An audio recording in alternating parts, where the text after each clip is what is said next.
Hello everyone, and welcome to this week's Motor Trade Radio podcast, powered by eBay Motors Group, with Philip Nothard and Curtis Hutchinson, bringing you all the chatter that matters.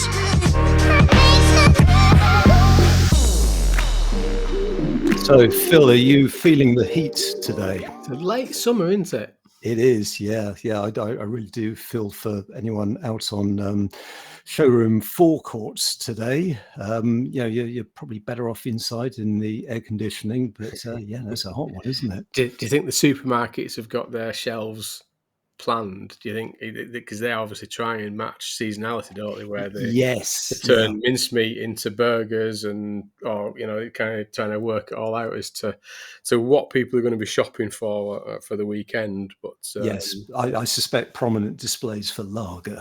Yes. And the farmers have been busy hay baling as well. I don't know if it's like down your neck of the woods, Curtis, but they've been out cutting and getting it all in very short windows now, whilst they're getting this spell of hot weather. So it's all been happening. But it has been happening big elsewhere, because there's been a thing down at House of Lords down in Parliament this week. I've not watched it yet, and I know that Phil Jones and a few others, Mark Palmer and one or two others, and Toby from the BVLA were all involved with it. But you've seen some of it, I think. Yeah, I have indeed. So this was on Wednesday, and you're right. Friend of the podcast, Phil Jones, COO of eBay Motors Group, was joined by the likes of Mark Palmer from Auto Trader, Toby Poston, as you say, from the BVRLA. There was Mike Hawes from the SMMT, and what it was a committee meeting, a House of Lords. It's the Environment and Climate Change Committee, and the purpose behind it was for industry experts to give oral evidence on this special session dedicated to EVs and the UK market, and some of the challenges and hurdles as we approach the ICE ban in 2030. What we'll do is we'll share a link to the recording of that session, because it really is well worth watching. It's only an hour. In fact, there were two sessions. They're both an hour long. Phil is in the first session, and it's a Q&A. And what I found particularly revealing was some of the questions that were being asked. They were pretty basic, and I'm kind of thinking, well, don't you know this already?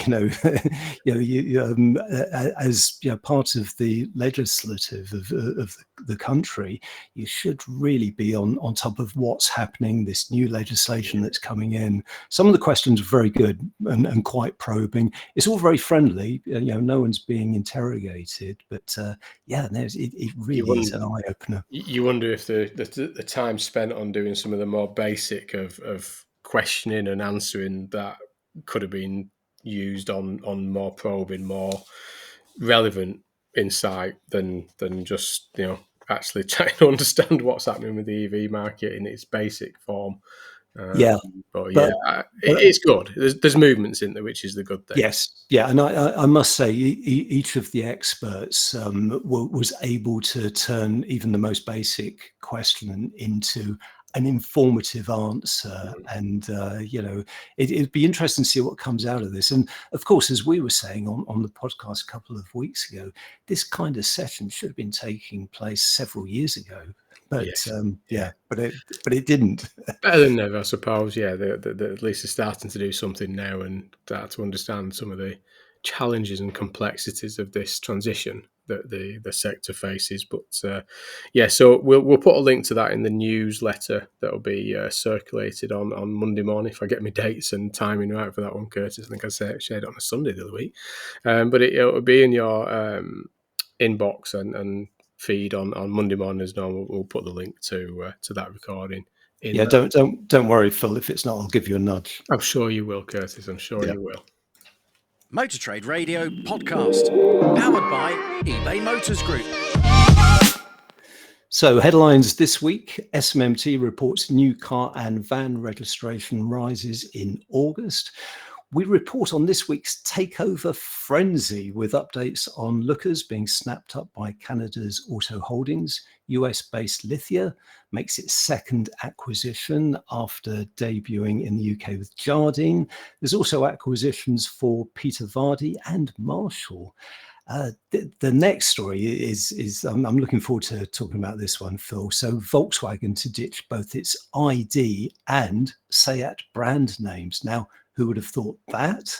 And welcome news for Ellesmere Port as the first electric vans roll off the production line. So as Curtis said there, let's go to the new car registration and LCV performance figures for the month of August. So, getting the results as we sort of enter the biggest month of the year and probably the key month of the year for many manufacturers being September. But August finished on just over 85,657 with registrations. That was a 24% increase on August of last year.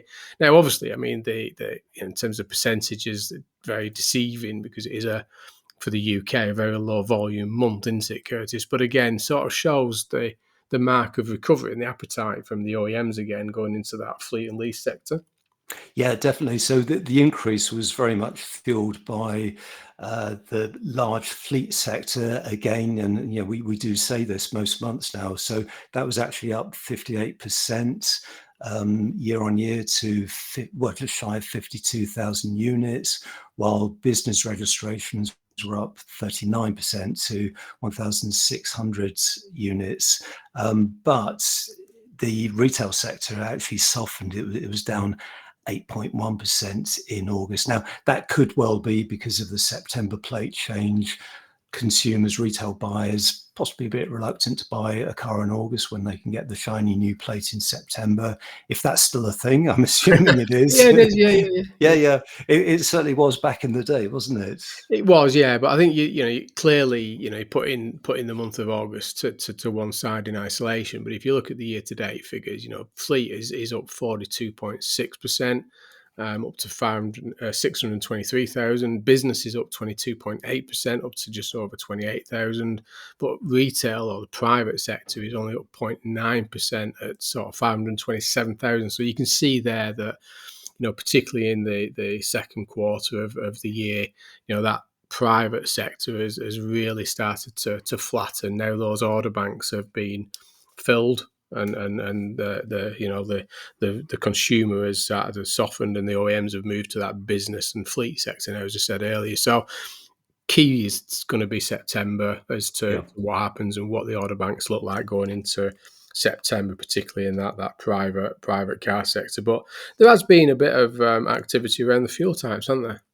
Yeah, I mean, really just focusing in on EVs. So registrations were up 72% for the month, and that accounted for a 20% market share. And as the SMMT points out, that's the highest market share this year. And that really is led by fleet, as we said, in terms of the breakdown of the market. But that figure, so that's actually up 40.5% year on year, with EVs taking 16.4% market share of the new car market.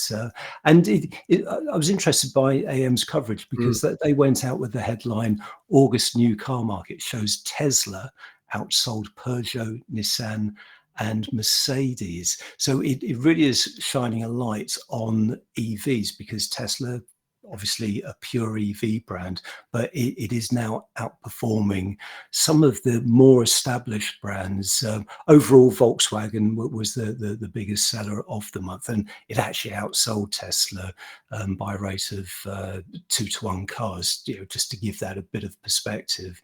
And Volkswagen was followed by Ford. But it does show the growing strength of the EV market as we're seeing better supply and that demand from the corporate marketplace. Yeah, and as you say there, without going through the top 10, but the Tesla Y was in second place behind the Ford Puma with 2,300 registrations in the month of September, and then there again in the sixth position, behind the Vauxhall Mocha, was the Tesla 3 with 1,698.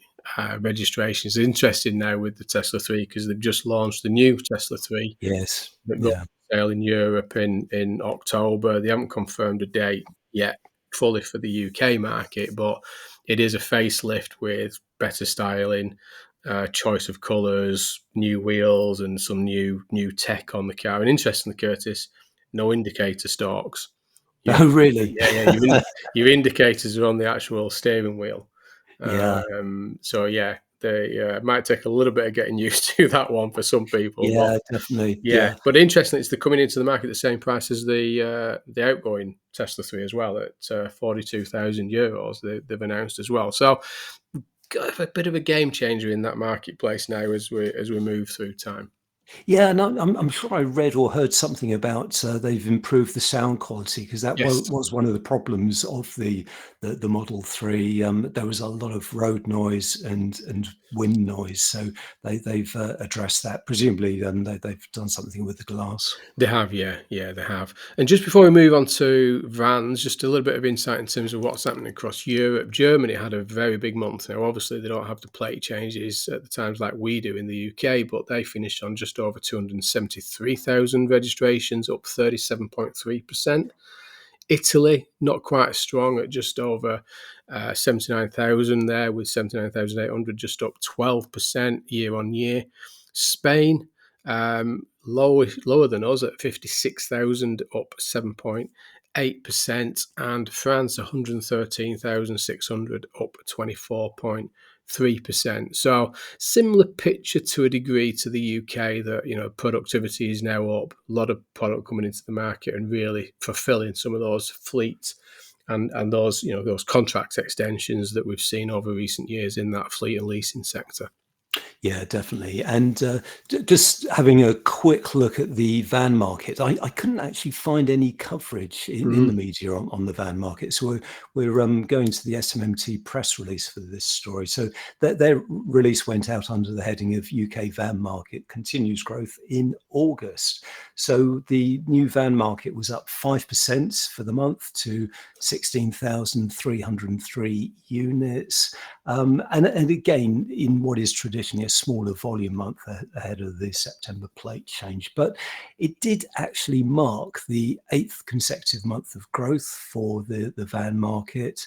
And if we look at those battery electric vans in particular, demand continued to rise. That was up 7% in the month, accounting for just over 1,000 units. But registrations year to date are actually up 5%. So yeah, we're seeing strong, consistent recovery there for the van market, which obviously was hit by all the supply issues that we talked about over the last 18 months now, I Definitely. guess. Yeah.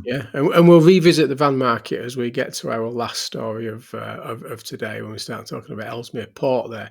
But we're going to talk about some acquisitions now. It's been a busy week for some in the world of M&A activity, hasn't it, Curtis? It's been a bit of a frenzy, hasn't it?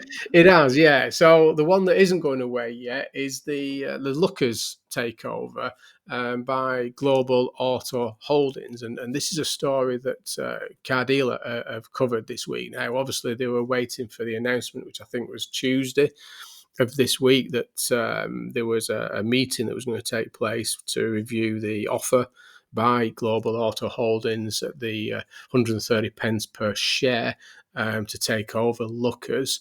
And the headline is that Lookers takeover by Global Auto Holdings gets the green light. Now, obviously, they're talking about the court, and the general meetings were held on Tuesday of this week. It required a majority of the scheme shareholders to give their thumbs up, of which they did, and that was that to review and agree to the revised offer of 130 pence per share. And obviously, one of the largest shareholders rejected an earlier offer of 120 per share, but now agreed to the new one. Now, obviously, there's still stuff to happen with this, as we know that it doesn't mean the deal's done now. There's still a bit of red tape, I think, to get through into it still around the corner on this one.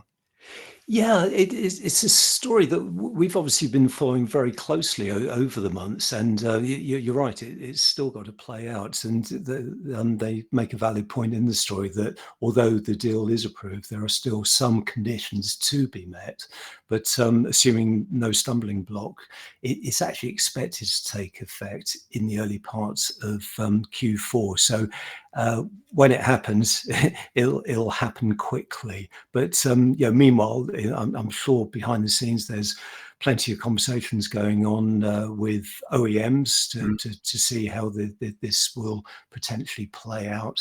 And this new offer, this revised offer you mentioned, it went from 120 to 130 pence per share, would value the business at 504.2 million pounds. And again, it goes back to what we've talked about businesses being undervalued, because I mean, let's face it, the Canadian buyer, Global Auto Holdings, they're the bidding vehicle for a dealer group, Alpha Auto Group, which is actually a lot smaller than Lookers. So there's many ways of looking at this deal, and I'm kind of tempted to look at it as a reverse takeover. So it will be fascinating to see what happens when it does go through. Who will be staying from Lookers, what the board looks like, and what their plans are for the future. Definitely, and there's a comment in here from David Kendrick, who is part of the UHY Hacker Young, and he says that as expected, the green light has been given for the transaction to take place. But I would imagine there will be still the FCA and manufacturer decisions to be had for things to complete. But for the moment, it's looking positive and likely to happen before the year end. So, I think they're pretty positive that it will go through now. But obviously, like you say, there's OEMs and the FCA to get the green light from as well. Yeah, and it's probably worth just adding that at the beginning of the year, our good friend of the pod, Mark Lavery from Cambria Autos, he predicted that by the end of the year there would be no listed groups in the UK.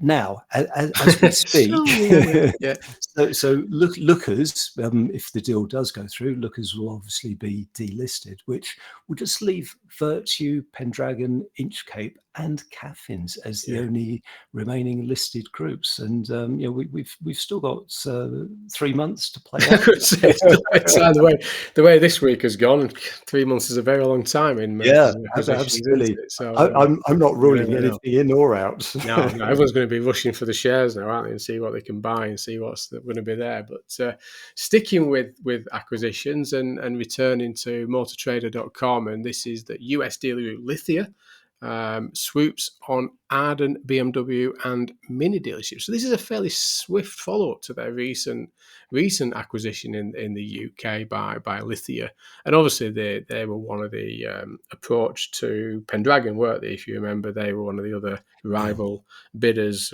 Seems like months ago now, that one with Pendragon, but they've gone for their second acquisition in the UK fairly swiftly, haven't they?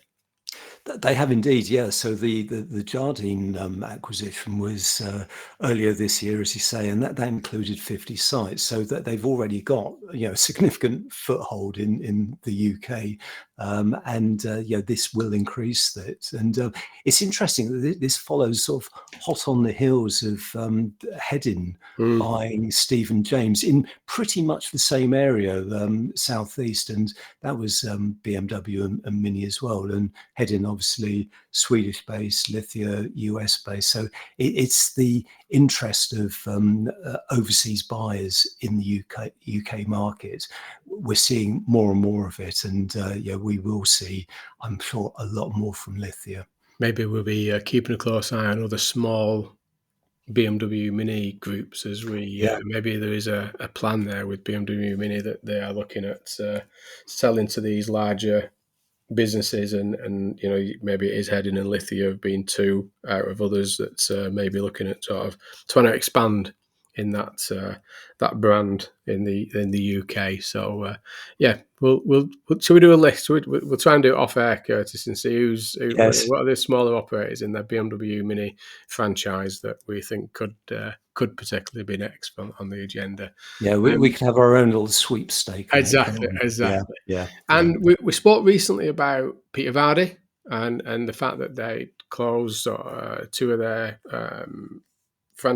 supermarket sites, and they talked about getting MG, but very swiftly they moved on, and we've got a story here in AM Online. Peter Vardy Group expands with Aberdeen acquisition. Now, this is Peter Vardy that have expanded in Aberdeen with the acquisition of a car dealership from Gillanders, I think you pronounce it. Yes, yeah. And these are MG businesses that they've taken from that operation in Aberdeen and Peterhead. Yeah, and it is an interesting move, isn't it? Because as you say, it does come hot on the heels of those 2 cars centres being closed. But one of these businesses will move into what was the old cars centre in Aberdeen, and it does increase the brand's representation with MG, and it really is sort of building some support there for the brand across Scotland. Yeah, and it takes Peter Vardy now up to 14 locations across the Scottish market. So again, looks like they're seeing the opportunity there with MG and where that growth is up in Scotland there. And as you say there, Curtis, moving fairly swiftly with that one. Yeah, definitely. And we've got another acquisition. So the final acquisition of this week is heading over to AM Online. The headline is Marshall increases to 8 Honda dealerships with acquisition. So this is 2 more Honda dealerships will see the Marshall brand above the door. Following this latest acquisition move. So this is Honda Blackburn and Honda Clitheroe, and they've been acquired from Greenacre, including the business assets and the transferring of its workforce to Marshall's. And an interesting strategic move here because, as I say, Honda now have 8.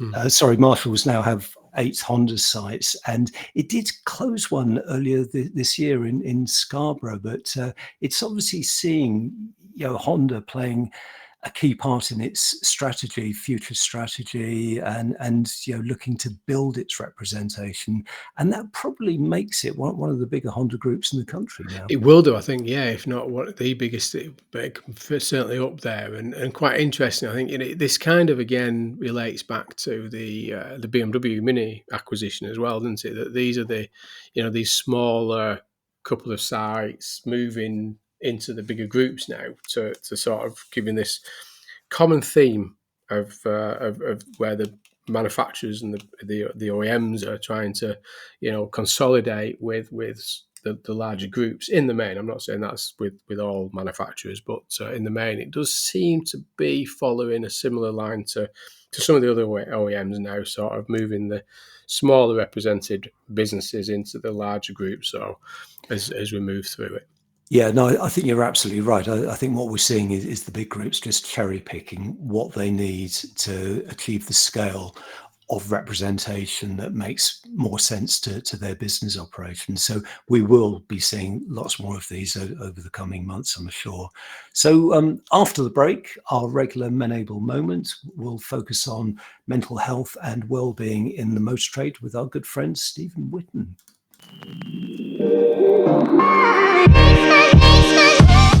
You're listening to All the Chatter That Matters on Motor Trade Radio, powered by eBay Motors Group. This is your weekly one-stop shop for all the biggest car retailing headlines from across the media, available on demand wherever you are on your podcast feed. Next up is our latest Men-Able moment, looking at mental health and well-being awareness, issues and best practices across the automotive sector, with me, Stephen Whitten. Yeah, hi everyone, Men-Able Moments time. Hope you're well, hope you're doing what you can to enjoy this fabulous weather, which may prove to be last bit of a thrust of summer before we head into winter. Hope September is proving okay for all you new car dealers out there. And Phil, Curtis, I know you guys like to keep tabs on where I am and what I'm doing and my travelling movements. So all I've got to say is New York, London, Paris, Reigate. So that's where I am right now, and then living the dream in Reigate. I won't tell you why I'm here, but anyway, you get the gist. So this coming weekend, the 10th of September, marks World Suicide Prevention Day, and it is a subject that we need to talk about. Now, I know that we talk a lot about our industry being male-dominated and very masculine, and as a result, these are the kind of subjects that we typically don't talk about. But we've got to, because more and more I'm hearing stories of things happening across our industry, and when it does, what it really, really does show is that as an industry, we are fairly high on decency quotient. And what I mean by that is we care and we get stuck in and we show love and appreciation for people. And when I've heard of situations where dealerships or automotive businesses have had somebody in their ranks who've taken their life, firstly, it's normally a shock or a surprise to everyone around them. But also what then happens is that we do kind of close ranks on each other a little bit and show that we care and that we're there to support. So what World Suicide Prevention Day is all about is saying, well, let's kind of do that as a preventative measure. Let's open up and talk about it, and let's be okay with asking the question of somebody who is having a tough time, are you feeling suicidal? Now, I know some of you may kind of go, what? Did he just say that? Yes, I did. Because even the Samaritans on their website promote asking that question to anyone who is desperately seeking help or is in crisis. Or even more so if they're in crisis and not seeking help. There are, of course, good organisations that people can be referred to. Of course, we've got our own Fabulous Ben, the industry's charity to refer to, as well as Samaritan's Mind, all sorts of places that you can refer people to if they are having a struggle. But from our perspective, what I want to do is spread the word about prevention, because I think we've done a load of stuff over the last couple of years around awareness, and we're starting to do more and more about educating people. But we really now are in a stage of prevention, which is about making sure that these lives aren't lost to suicide, that people don't feel that that is their only way out. And you don't have to have been there and been at that such a low state to have empathy with someone who may well be, because again, what that means is using your decency quotient and finding out what's going on for people, showing them that you care, putting that metaphorical arm around them and asking the right questions and encouraging them to have the conversation. Now, when I ran some numbers, which are still relevant across our industry, 863,000 people in our industry, and with the suicide rate in the UK at the moment being at 17 in 100,000, that potentially means there are 146 people in our industry that are at risk of taking their own life over the next year. So that's really 146 too many. So let's do what we can collectively, because we are a bloody good industry, we are a decent bunch, we do care, and we have got a lot of decency about us. So let's use World Suicide Prevention Day to really get that message out there and say, come on peeps, let's talk. And men in particular, in our industry, let's break down those barriers, those taboos, let's break the silence, get rid of the stigma and start talking about this, because one death by suicide is far too many. So, I tried to do that in a way that didn't sort of drag everything down, but it is an important subject and we do need to be aware of it. And the 10th of September is World Suicide Prevention Day. It marks a whole month of suicide prevention work going on, and just do your bit as you can to make the people around you aware that they are in a caring environment and it's okay. It's okay. Anyway, As always, you know how to get hold of me. Stephen.witten@menable.org, all over that thing called LinkedIn, and through the website as well. So, have a great weekend, or whenever you're listening to the podcast, and enjoy the remains of this weather, and we will catch up again soon. Well, many thanks there to Steve. Certainly some worrying trends there, and a very thought-provoking Menable moment as ever. And as Steve says, if any of those issues resonate with you, then please do get in touch with Steve direct. He's also available on email at stephen.witten@menable.org, and Stephen is with a PH. Definitely. So moving on. Now, story over in AM Online, Volkswagen to ditch ID and Seat brands from cars. Now, there's two things with this one. One is obviously the drop in the Seat brand and focusing purely on the Cupra element of it, and that the future of Seat is Cupra. Now, this, I believe, about 12 months ago, that they announced, or VW Group did announce to the industry that they would not be doing electric vehicles in the Seat range, which probably gave a bit of an indication the time span of the Seat brand. If we move towards the Road to Zero and complete electrification, and a brand that wasn't going to do that would question their probably future in the UK for definite on that. But they are heavily focused on the Cupra brand, and at the same time, they've also announced that they are going to drop the ID sub-brand and focus on the legacy naming, such as Golf, etc., and remain with Golf, Tiguan, GTI, and those brands. Yeah, no, this is just fascinating, isn't it? So the context behind this is that this week it was the Munich Motor Show. So that's and Munich Motor Show is a new event in itself, because it replaces what was the Frankfurt Motor Show, the big, it's absolutely huge coming together of the European and global motor industry. But it was the Munich show this week, and of course all the big wigs, all the industry bosses were out there, including Volkswagen Group board member Thomas Schaefer, who announced these two pretty significant announcements in terms of branding in the future. And I was intrigued by both of them. So starting with the ID sub-brand, I mean, that was very much, it was key positioning 3 or 4 years ago, when Volkswagen first announced that they had a dedicated EV range, and they were going to brand it all as ID and put a number at the end determining what the size of the vehicle was. Now, I don't know about you, Phil, but I really did struggle with been a debate numbering. on these. I mean, over the years, the brands have tried the numbers, and it's a very difficult one, isn't it? That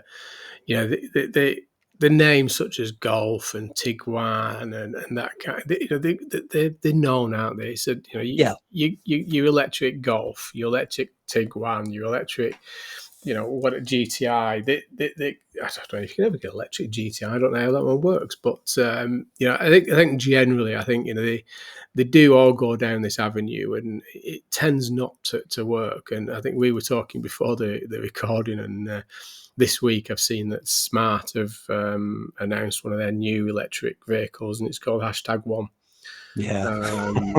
So and it's actually, the badge is a hashtag and a number 1 next to it. So we'll watch. So someone had to do that, and I guess it had to be Smart. So possibly. But I for one, I'm quite glad about this, because, as I say, I never got my head around the number system. I never knew the difference between the 4 and the 5, the 3 and the 7. The forthcoming 7 I kind of got, but in terms of size, the 4 and 5 was a bit of a mystery. But they've made it sound very much as though this was all part of the big plan. The big plan, yes. Yeah, which of course it wasn't. They've obviously done some market research, and presumably they found that the ID brand isn't resonating in the way that they thought it would. And they've got so much brand equity in as you say, vehicles like the Golf, the Polo as well. The Polo's not mentioned, but I wouldn't be surprised if we see the Polo back again. But certainly the Tiguan, the GTI.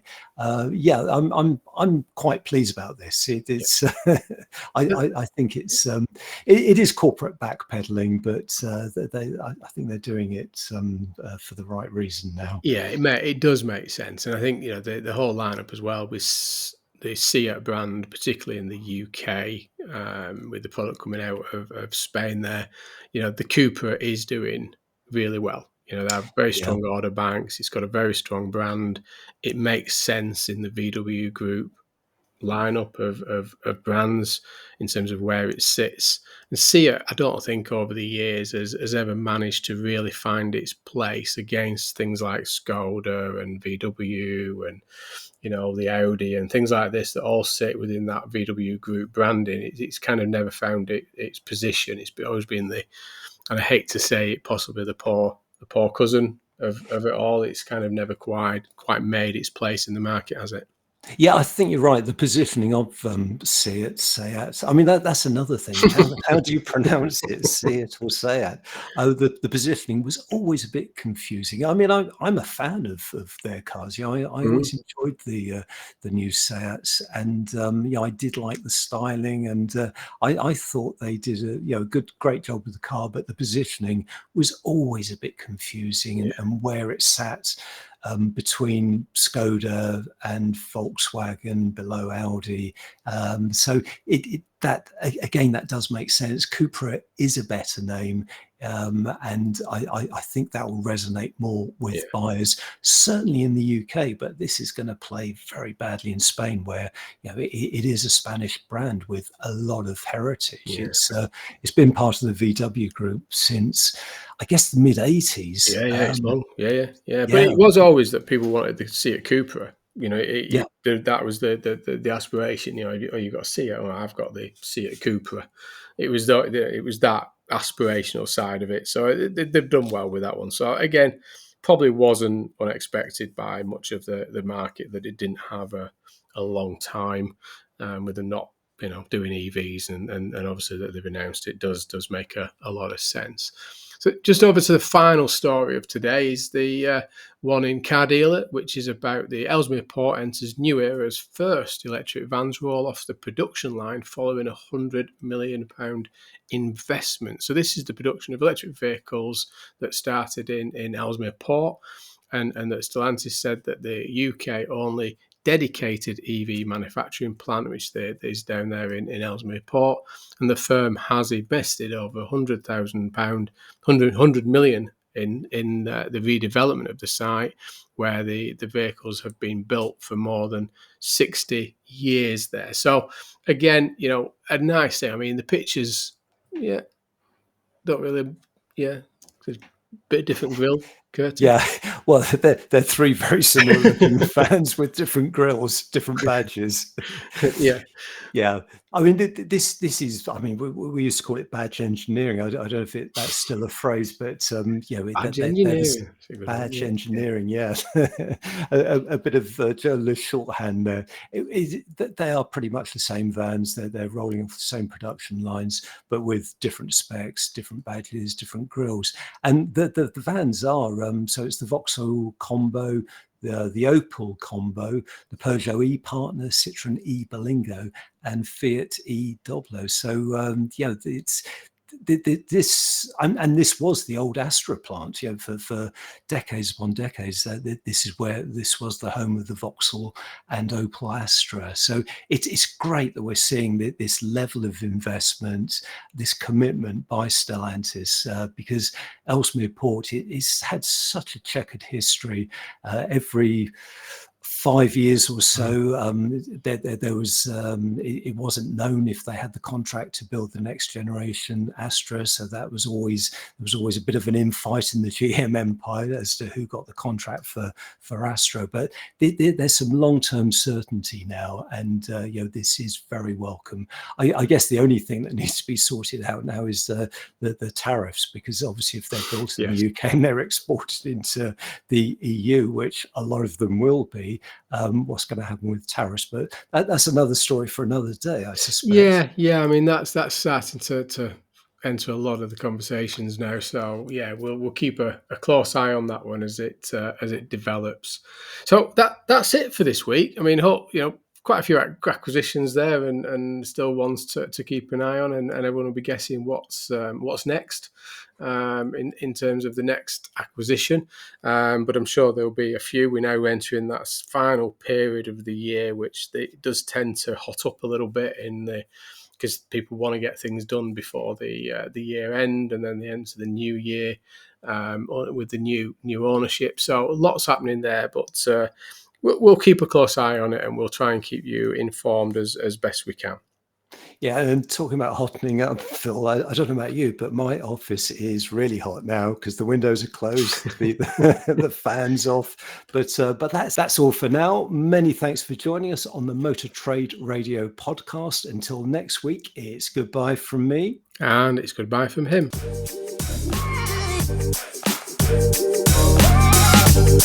You've been listening to Motor Trade Radio podcast, powered by eBay Motors Group. We'll be sharing all the links from this week's headlines on Monday morning. So to make sure you receive them, just subscribe to the free newsletter on our LinkedIn page. Just search Motor Trade Radio Podcast.